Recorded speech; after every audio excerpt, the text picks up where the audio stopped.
Tayo sa another episode ng ating vlogs, Badong Ratelis po. Pag-uusapan natin ngayon, ito po, no? Yung pong continuous breaking news po pala. Nahuli na po si Saldico. Yan. Si John Vic Remulla naman po ay sinabihan pong supot.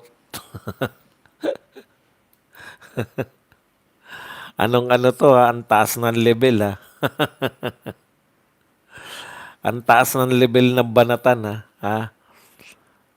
DILG Secretary, no? Sinabihang supot si Basti. Parang away bata. Supot ka. Hawakan mo nga tenga. Masyado ka namang, masyado namang patawa. Ha? Hindi ka nandidiri dyan sa ginagawa mo, DILG Secretary. Okay. Pasensya na po kayo kung madaling araw na po tayo kasi pagod na pagod tayo kanina sa kalalakad. Kinakailangan nating magpahinga. Ang expected ko, gigising ako ng mga alas 10. Wala na. Ngayon na po ako tayo nagising. Pero eto po, no, ang tindi po ng balita na to. At syempre pa po si Madriaga, dahil po sa mga kapalpakan ni Madriaga, mukhang balik confidential fund na si Ridon. Ridon, nasa na yung blood bath mo? Okay. Pag-usapan na po natin, no? Itong mga balita, mali-malita. Nakakatawa lahat. Ito po muna, yung dalawa na namang kapalpakan nito ni sumagot na po yung pong dean ng San Sebastian College of Law, no? Sabi po ng dean, walang special treatment na ibinibigay. Alam po ninyo, hindi naman po anak ng Vice President si Sara Duterte nung siya po ay nag-aral. Malamang anak siya ng mayor.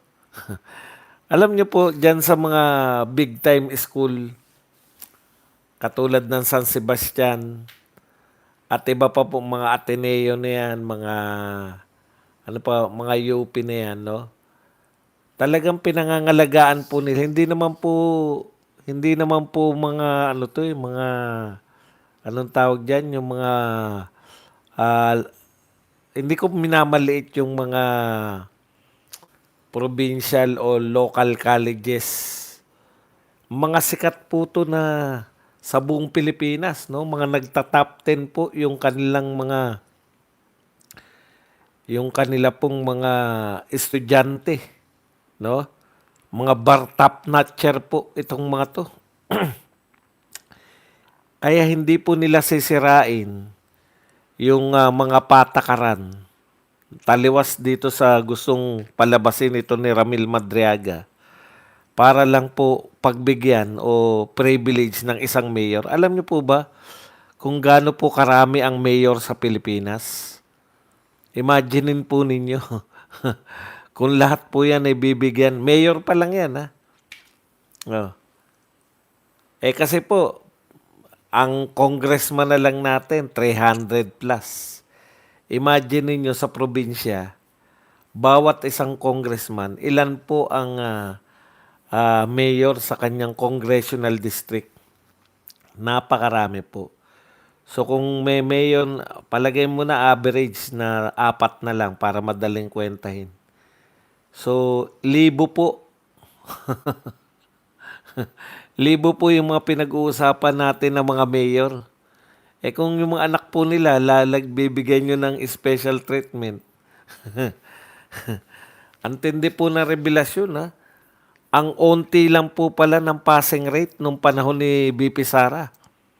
22% lang something. No?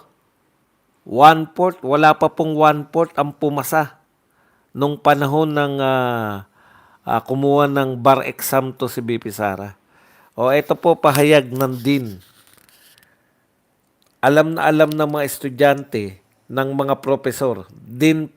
Ted Pastrana po to. Alam na alam ng mga estudyante, ng mga profesor na walang bearing kung ano mang katayuan mo sa buhay. Walang special treatment na binibigay. Always fair. Kaya lahat po ng mga sinabi nito ni Madriaga, duda na lahat eh. Mula po sa painting, hindi po naunawaan. Kung kala nila siguro, matotokis nila yung Pilipino na magkahawig lang yung niregalo ng Davao-based artist na isang Gaisano dito po sa Scholar de Umano ni Madriaga. Hindi po pwede na magkamukha kayo o nagkopyahan. Sa art world, hindi po ganun. Originality po. Okay. Ikalawa po, bukod po sa mga nauna nating revelasyon kay Madriaga, ito po yung mga latest, no? Dito po sa programa ni Ted Pailon, tinatanong po si Chua, nakita niyo po ba yung mga supplemental affidavit? Yung pong mga Xerox copy ng kopya? Yun po palang cheque. Iba pa po yung kung peke yung cheque o hindi O manager's check. Yung very glaring po dun, yung pong petsa ng cheque, 2023. Sino na po ba presidente noong 2023? Hindi po ba? Yun yung sinasabi natin na kung yan ay galing kay Digong, at 2023 binigay kay Madriaga, kung ano man ang ibig niyang sabihin diyan, bakit hindi na si Digong yung presidente, nagtatransaksyon pa sila ni Madriaga? Okay, isa pa po, sa pinatatampok nila ngayon, yung campaign contribution daw po ni BP Sara, mga galing daw po sa mga parmali.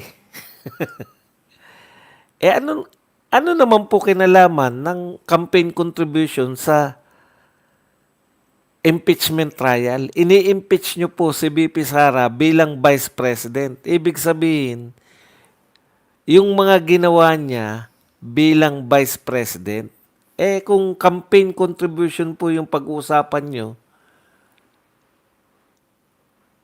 ibig sabihin, hindi pa po siya Vice President noon kasi campaign contribution eh. Dapat po malinaw po sa atin, di ba? Yan po ay kasong disqualification. Di pa-disqualify nyo. Pero hindi ko alam kung po pwede pa ipa-disqualify si BP Sara ngayon pagkalipas ng 4 na taon. Dahil lang sa sinabi rin ni Madriaga. Alam nyo po, ito po marami po sa sinabi ni Madriaga,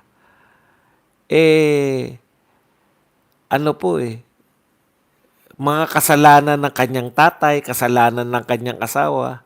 Kung stricto lang po, kaya lang siyempre sinasalo natin dahil si Tatay Digong yan eh. Asawa ni BP Sara yan eh. Pero kung tutuusin po, labas si BP Sara sa kasalanan ng tatay niya.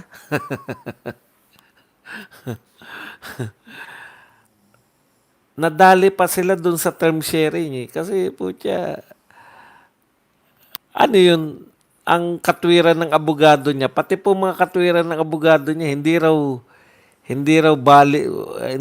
kasi alam ni Amy Marcos, may mga meeting daw sila na hindi alam ni Amy Marcos dahil hindi naman present si Amy Marcos. Hindi mo kinakailangan maging present sa lahat ng meeting para pabulaanan na may term sharing kayong pinag-usapan. Illogical yan term sharing na yan. Gusto pala ni BP Sarang maging presidente.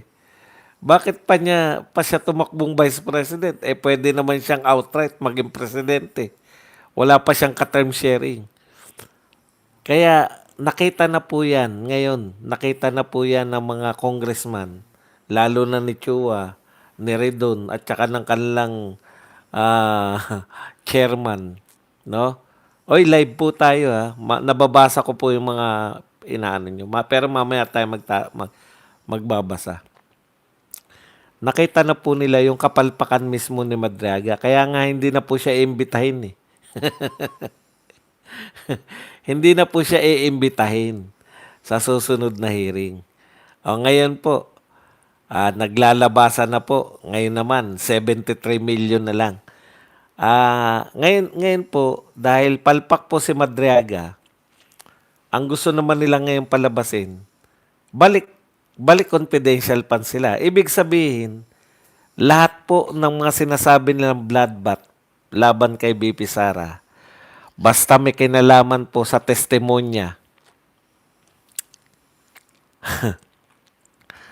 pag may kinalaman po sa testimonya ni Madriaga, mukhang malabo na po yan kagatin ng tao. Ngayon po, binabalik po nilang pilit dito sa may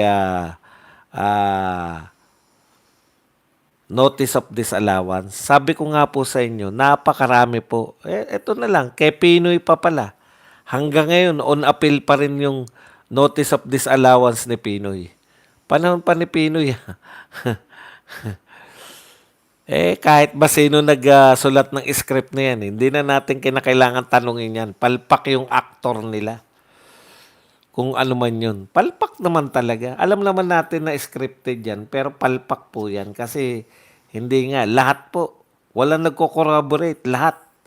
Pati yung gustong nilang paboran na presidente. Ang mapapaboran po ng impeachment ni BP Sara, di umano. Hindi lang di umano, sa tansya nila. Sa tansya nila, presidente. Kasi siyempre, pagkaalyado ng presidente yung mananalo, di ba? Pagkaalyado, hindi na siya hahabulin. Palpak nga eh. Kaya balik na lang sa confidential fund. At hindi na po 125, 73 million na lang. Okay, 73 million. Ngayon mga kapatid, ito po ang pinagkakaabalahan nila. Balik tayo sa confidential fund. Alam niyo po ang isang magnanakaw, katulad nga na sinabi ko, wala pong pili-pili yan. Hindi po aakyat, kunwari akyat bahay. Nakita po niya, nakakalat yung cellphone sa sala. Kukunin niya po yan, akyat bahay siya. Kahit ang punteriya niya, TV. Wala pong akyat bahay na ang punteriya ko, TV. Kasi nakita niya, diniliver, uy, flat screen. Pucha, magkano kung mabilis sa 1.5 yan? May bebenta ko na 1.5 agad-agad yan. Tirahin ko yan mamaya. Diba, akyat bahay ka.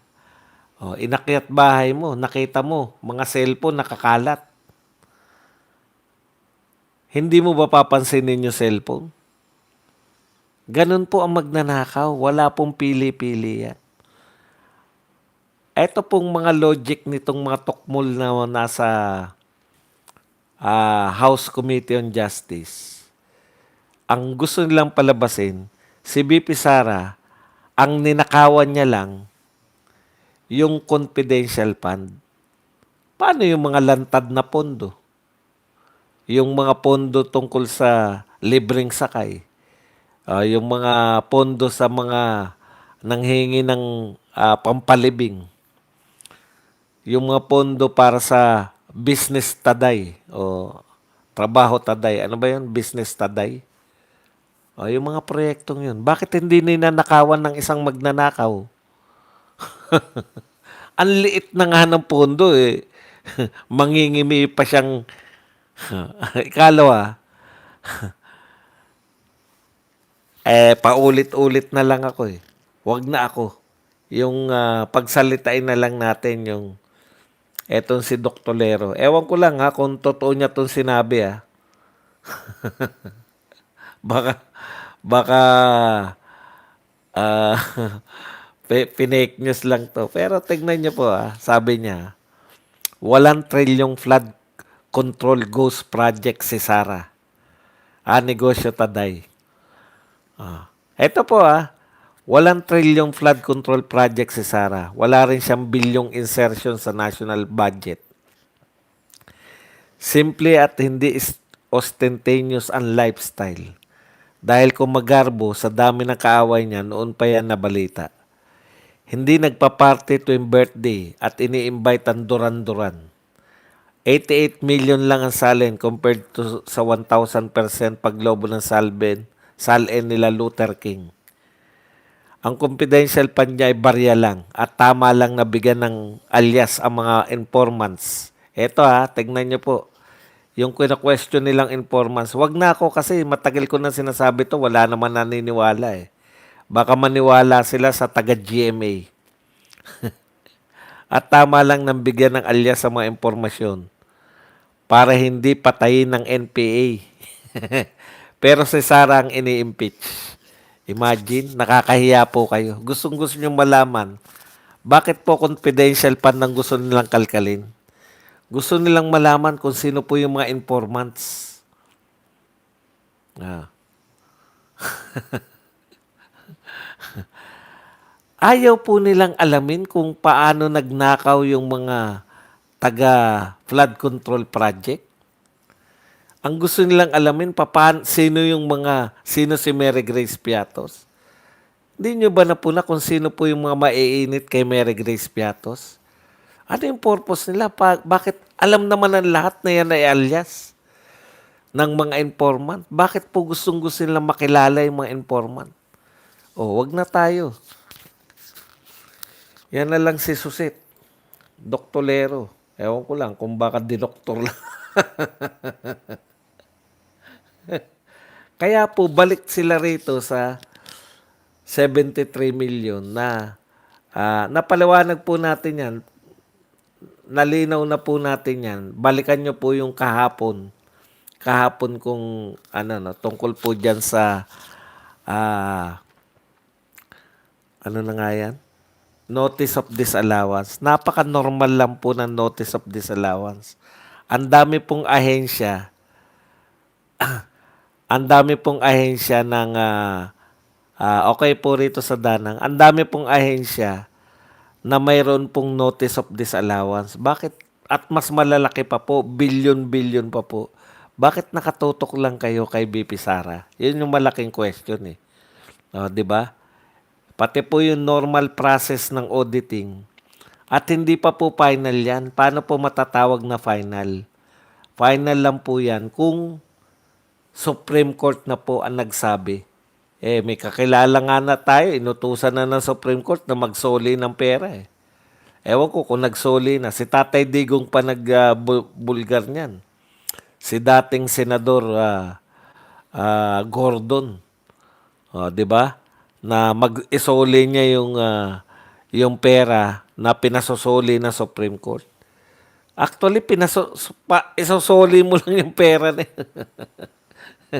Yun lang po yung notice of disallowance. Pero dahil palpak po yung kanilang star witness, mukhang tututukan na lang nila. Alam niyo po, baka sa plenary lang ngayon, hindi na lumusot yan eh.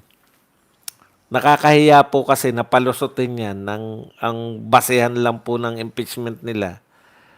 Ang star witness po nila ay si Madriaga. Nakakahiya po. Promise. Okay, punta na po tayo rito. Nahuli na po si Saldico. Ito po ang latest dyan kay Saldico. Saan na ba si Saldico?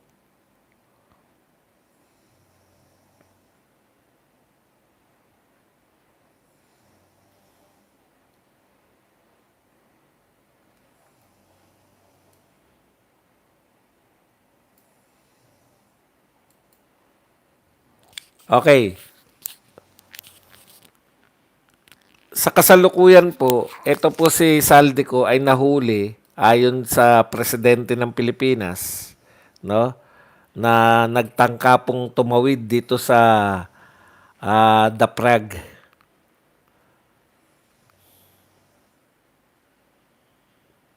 Pucha, saan na ba yung balita ko?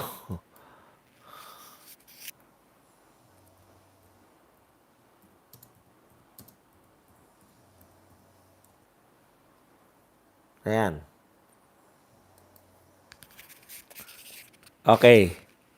Ayon po kay ang pinagkunan po ng impormasyon ng pagkakahuli po ni Saldico ay walang iba kundi ang numero unong vlogger ng Pilipinas, si President Bongbong Marcos. Okay. Nahuli na si Saldico. Yan po ang makasaysayang ulat ni vlogger Ferdinand Marcos. We are in close coordination with the Czech government to eto kasi kaya ko hinahanap. Kaya ko po hinahanap kasi hindi ko matandaan kung yung sa The Prague ano nangang bansa yun po yung Czech Republic, no? Nakikipag-ugnayan na po yung ating pamahalaan. Actually, ang nakahuli po yung Czech Republic dahil sa alam niyo naman na wala na pong passport. Kinansela na po ng passport to si Saldico. Ngayon, kaya nga kung kay BBM lang po natin nalaman to, sana po totoo. Okay. Tayo po ba ay malungkot na naman daw? Ang reaction po nila, malungkot na naman daw yung mga DDS kasi nakulong na naman nahuli na naman ang isang DDS. Never po naging DDS yung saldi ko. Itatama lang po natin ha. Alam niyo po yung utak nila, gamunggo talaga eh. Basta bumira kay BBM, DDS na agad eh. Kaya dumadami kami ng hindi namin sinasadya. Lahat ng mga bumibira, DDS eh. DDS si Guanzon, DDS to si Saldico. Lahat, DDS. Okay welcome kayo lahat. Parami tayo ng parami nang hindi sinasadya. Okay. Ang punto po rito mga kapatid, ito pong si Saldico nahuli po ng Prague o ng Czech Republic dahil po tumatawid po siya na walang paabiso, no? Walang proper documents. At ngayon po ay nakikipag-ugnayan na po ang ating pamahalaan para mahuli si Saldico o maiuwi si Saldico. Alam niyo po, natutuwa po kami. Ano man ang dahilan kung paano mapauwi si Saldico, natutuwa po tayo kasi finally, siyempre, kung kakasuhan siya, masasabi niya po, baka mag-apply pa na state witness siya. Finally po, magkakaroon na po ng kaliwanagan, no? Lahat ng testimonya. Sana, sa bagay, malabo na sa Senate dahil ayaw mag-imbestiga talaga ni Lacson. Eh.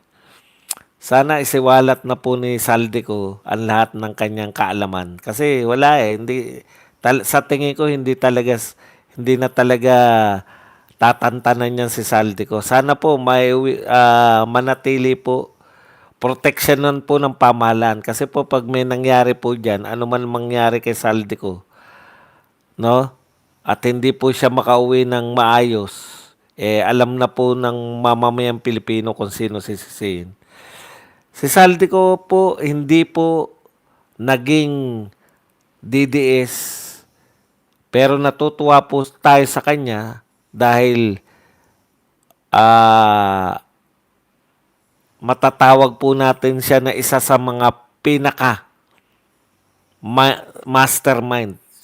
Kumbaga, kung tatlo silang mastermind ng mga nakawan dyan sa flood control. Pero hindi po siya syempre dahil may mas mataas pa po sa kanya. Kumbaga, pangatlo po siya sa may pinakamalaking kasalanan dyan sa flood control na yan. Never po kaming ako personally, never kong sinabi na yan si Saldico dapat parang bayani pa. Parang ano lang yan, yung magnanakaw dun sa nakapako sa krus kay Jesus. Yung sila po ay matitigok na nanakaw niya pa yung pagkakataon para makarating sa langit. Yun lang po ang description natin kay Saldico na kaya siya kumakanta kasi delikado na siya, di ba? Binulgar niya, kita nyo ngayon, hanggang ngayon buhay siya. Bakit? Pag natigok siya, yan po kasi ang pagsasabi ng totoo, yan mismo yung seguridad ni Saldico. Kasi sa mga binulgar ni Saldico, pag natigok siya, po siya, alam ng mga Pilipino kung sino sisisihin. Oh, 'di ba? Kasi sa dami ng binulgar eh. Hindi katulad yan kay Percy Lapid. Ang daming binulgar, ang daming mga tao involved. Eto po, alam nyo kung sino lang yung binulgar niya eh. Okay. Punta po tayo rito sa... wala pa pong detalye ngayon na nalalabas. Maski nga po yung DFA, hindi pa po nila alam na nahuli na si Saldico. Kaya maghintay na lang po tayo ng detalye niyan. Okay.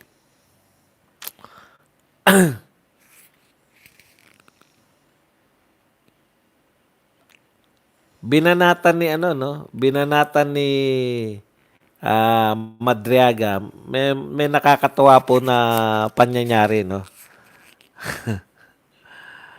Binanatan po ni Madriaga si BP Sara na mahina ang kokote nung siya po ay estudyante.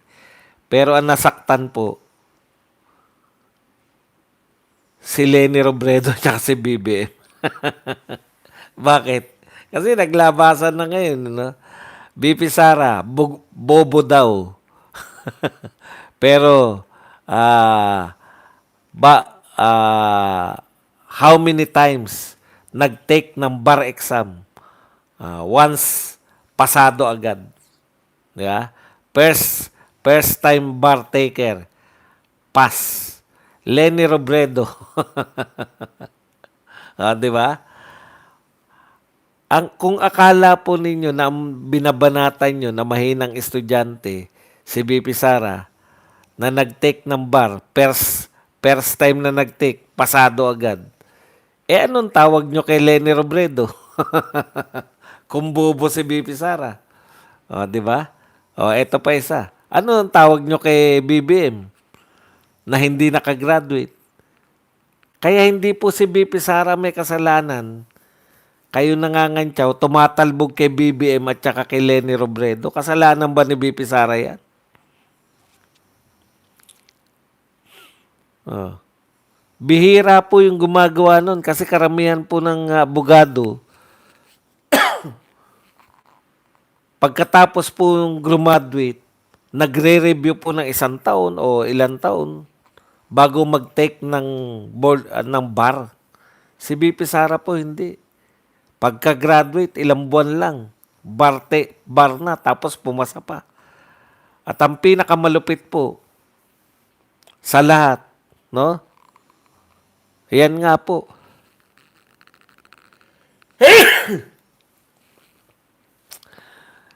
First taker siya, samantalang si Lenny na pinalalabas nilang ang tali-talino.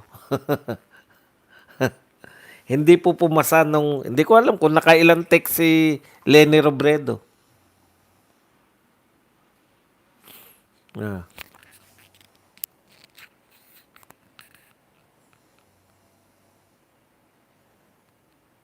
Kaya ingat-ingat po kayo sa pagsasabi nyo ng bloodbath. Ang nasasaktan ng ibang tao. Pati nga yung kabats ni BP Sara, gusto magpakitang gilas. Yung top notcher. Okay, kaya dahil palpak nga po si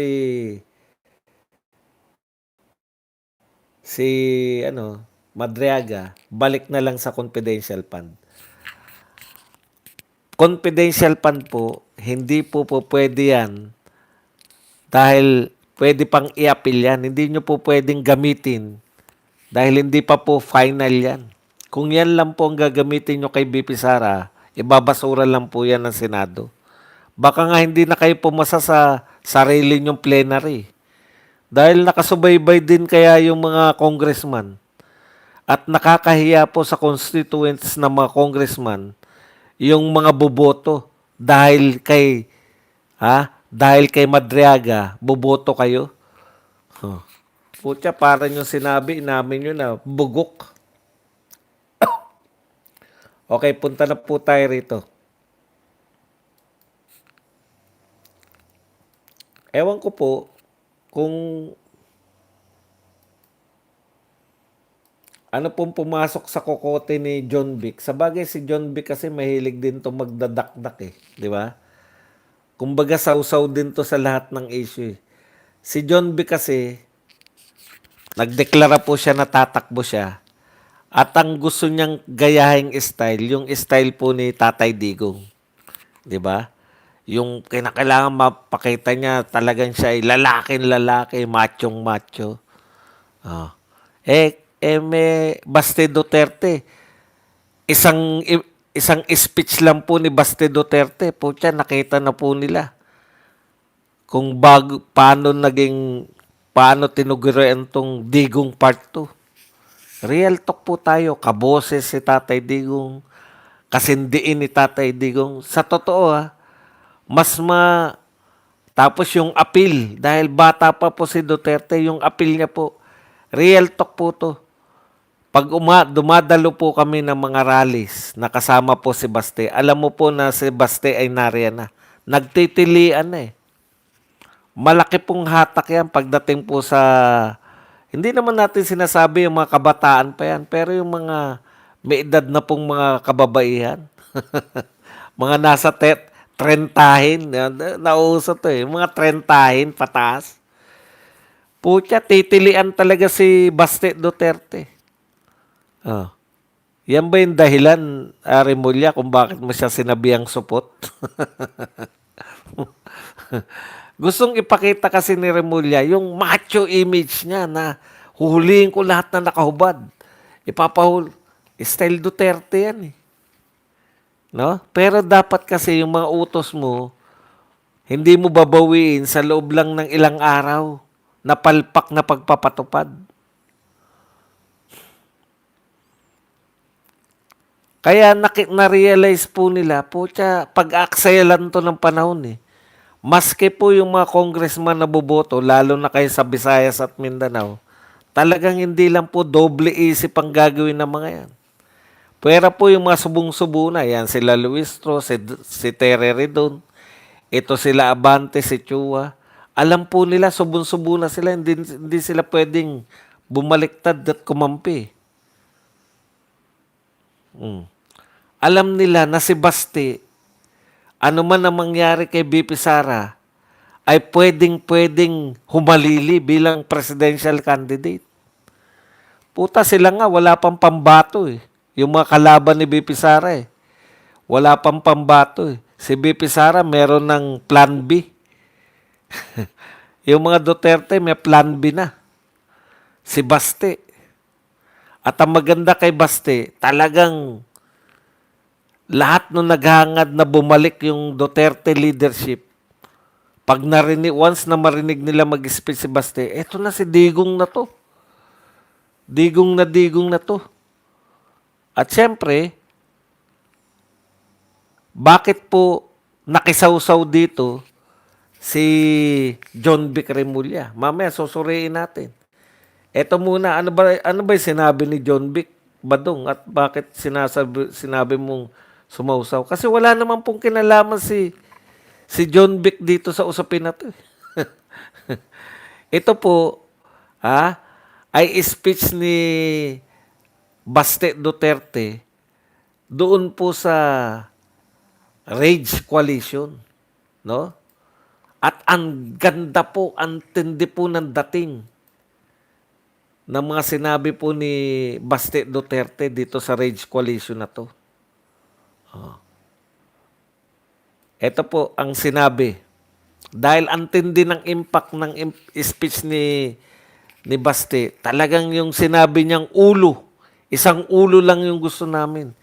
Yung ulo ni BBM. Noon pa lang po, sinabi ko na yan. Ito misinterpret nila to at sasabihin na naman na pagbabanta. O, di ba? Ngayon, yan na.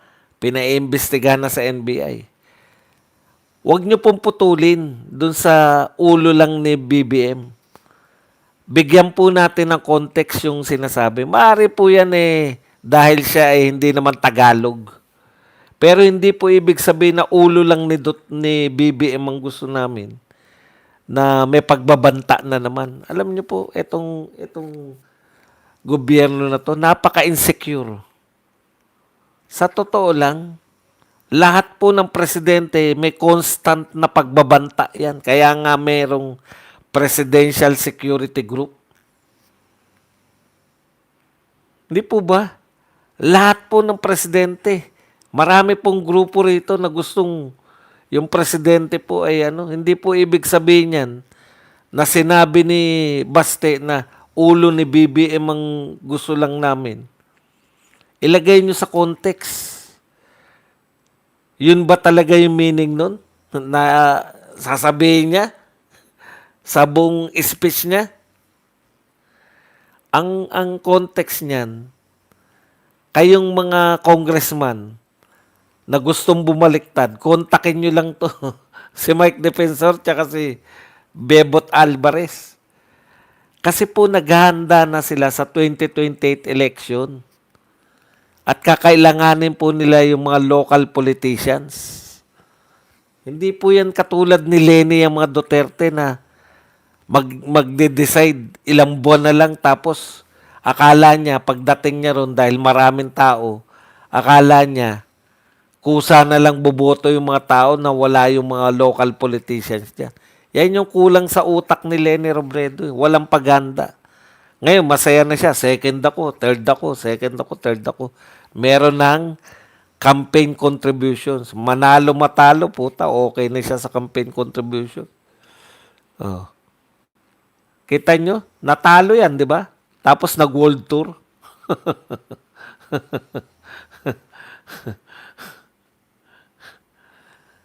Yan yung point natin, eh, no? Hindi katulad, eto, totohanan yung mga Duterte, alam nila yung ginagawa nila. Kaya, dyan po nagmula yung speech na yan, eh. Oh, baka gusto nyong bumaliktad na. Yan, magbaliktaran na tayo. Hindi na, ang point ni Baste, hindi naman kayo yung punteriya namin. Isang ulo lang yung punteriya namin. Hindi po para itigok, kundi para sa 2028 election. Pag bumawi na po, nanalo na po si BP Sara, hindi kayo mga karamihan ng congressman naman na hindi kasama doon sa mga nagnakaw ng, kumbaga, aminin natin at lahat, ganyan talaga politika. Yung mga nagnakaw ng kamal-kamal, bilyon-bilyon, aba hindi po pwedeng patawarin yan. Kahit magbaliktaran. Pero yung mga nangupit lang,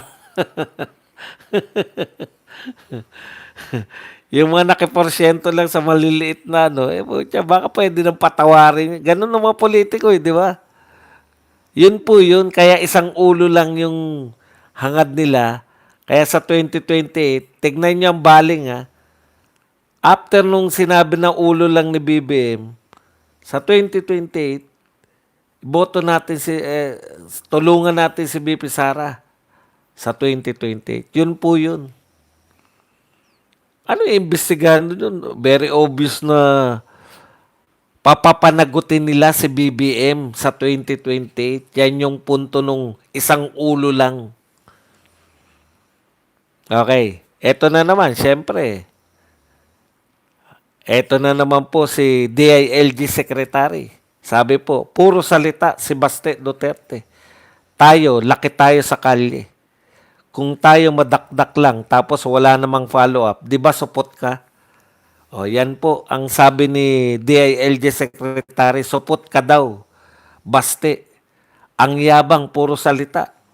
Pero kung tanggalin mo sa Davao, wala naman.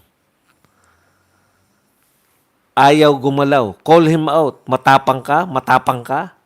Tignan natin kung gaano katapang ka ngayon. Ito po ba ay salita ng isang DILG chief? Ano po ba yung kasalanan ni Baste? Parang away kalye na lang, eh. Anong gusto mong palabasin na laking kalye ka?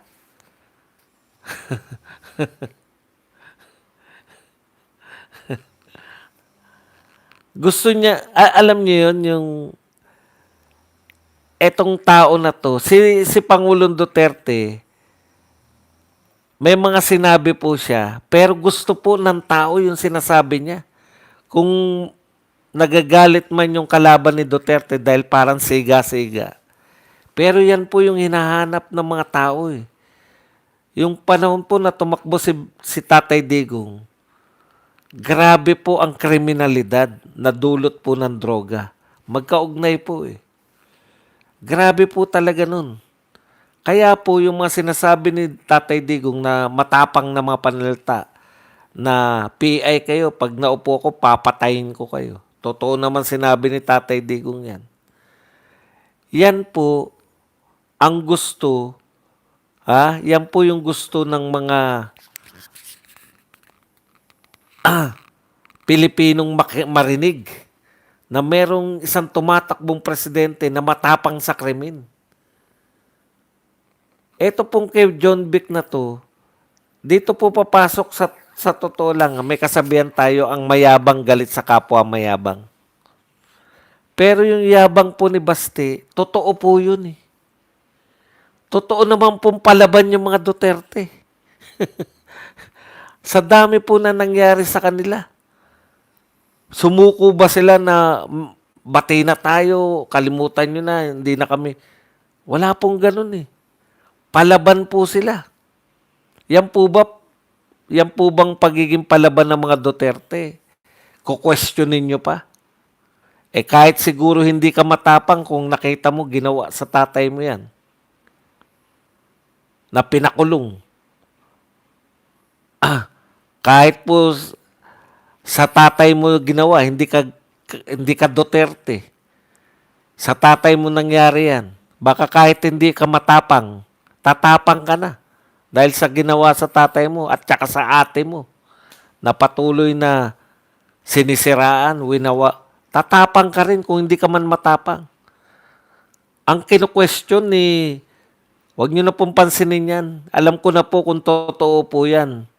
Pinapansin nyo, hayaan nyo lang. Kasi kung totoong wala akong sounds, lahat po kayo nagko-comment na dyan. Pero pag isa lang po at paulit-ulit, alam nyo na po yan.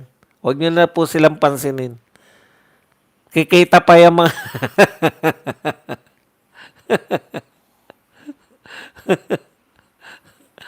Kikita pa po. Ano po yung talaga namang matapang yung mga Duterte? Kino-question mo yung pagiging matapang? Tapos sasabihan mo pa na support. Bakit? Alam mo yung mga hamon mo na ganyan. Ano ba hinahamon mo sa kanya? Buti pa si Torre, malinaw yung hamon eh. DILG Secretary. Tara, magboxing tayo. Yun yung hamon ni Torre.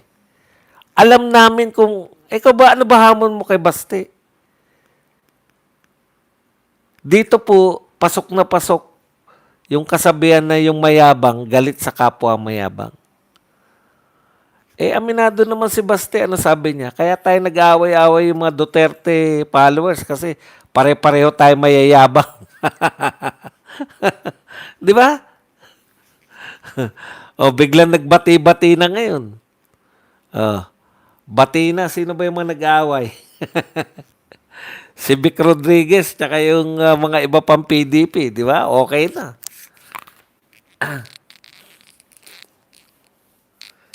Kaya ito pong sinasabi po ni John Vic, hindi ko po maunawaan kung saan siya nagre-react. Bakit mo sasabihan ng support? Alam po natin yung meaning ng support. Di ba? Hindi po yan yung hindi katuli. Alam po natin yan. Kina-challenge mo yung kanyang pagkalalaki. Pero para saan? Bakit mo siya tina-challenge? Bakit mo siya sasabihin ng support? Hindi ka naman niya inaano. Alam niyo yun? Pinagtatanggol mo yung presidente. Yun ba? Ang dami-daming problema eh. Pati ang ganda kasi ng speech ni Baste. Yun ang gusto nila eh. Ayan, sabi, support naman talaga eh. Puro dak-dak, dak-dak, dak-dak. Ikaw ba, ano ba ginagawa mo? Pareho lang naman kayo eh. If you want to lead the country, you have to be more statesman-like. Pinayuhan niya si Baste. If you want to lead the country, you have to be more statesman-like. Sabi ni Remulla kay Baste. Yung bang pagsasabi ng support sa kalaban sa politika, statesman ba yan? Bibigyan kita ng halimbawa ng statesman. Naalala niyo yung debate? Yung debate nung 2016 presidential debate. Yung ano masasabi mo kay Miriam Defensor Santiago? Tanong kay Duterte. Yan yung pagkakaiba ng hindi pumasa ng unang take ng bar at saka ng first time pasado agad sa bar. Statesman-like po yan. Di ba? Kasi, ang ganda ng sinabi niya kay Miriam eh. Kagalang-galang, hindi niya po binanatan. Naalala ko nung tinanong si Lenny tungkol kay Marcos eh. Ano po ang ayaw nyo kay Marcos? Si Marcos kasi ay sinungaling. Si Marcos ay hindi nagpapakita kung kailang kailangan. Yun po yung mga hindi pumasa. Yan po ang mga sagot ng mga hindi pumasa sa bar ng unang take. May kakulangan po sa yung atake lang alam eh. Nagpapayo ka ng statesman-like, John Vic. Yung ginagawa mo nga, hindi naman statesman yan. Eh. Sinabihan mo na supot yung tao. Para saan? Para palabasin na ikaw ay matapang?